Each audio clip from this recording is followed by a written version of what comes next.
जहिया से देखले बानी हो आपन मनले बानी हो हमके बनल राजा बनी जहा हमर रानी हो।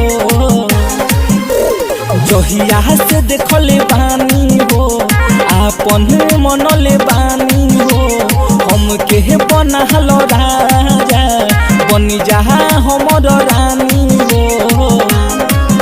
अरे हंसेलू ऐसे तो दिलवा में हमारा बहाना मारेलू सावर है बारू तो का भई जान मारेलू।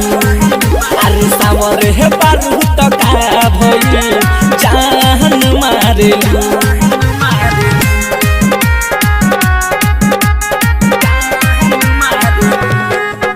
अरे जेकरा जवन बनी अपना नसीब से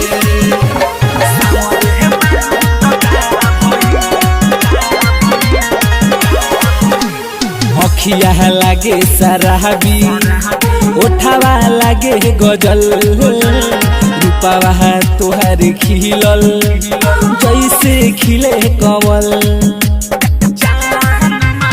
अखिया तोहर शराबी उठावा लागे गजल रूपावा तोहार खिलल जैसे खिले कमल।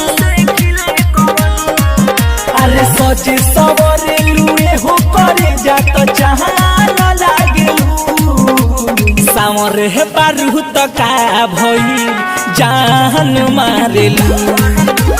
सावर है बारू तो का भई बाकी जान मारेलू।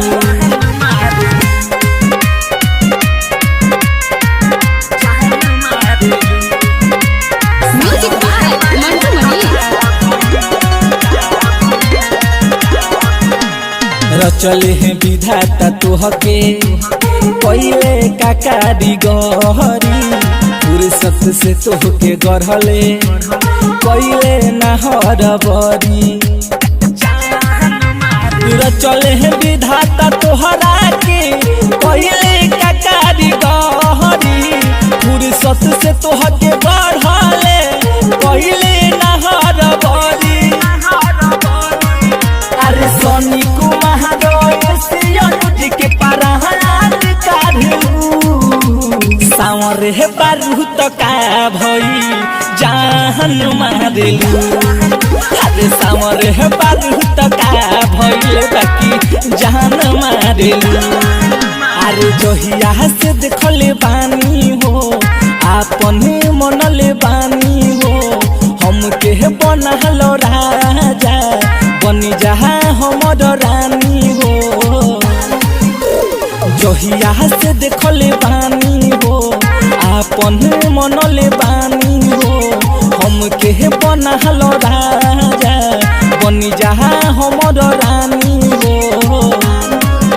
अरे हंसेलू ऐसे तो दिलवा में हमारा बहाना मारेलू सावर है बारू तो का भई जान मारेलू।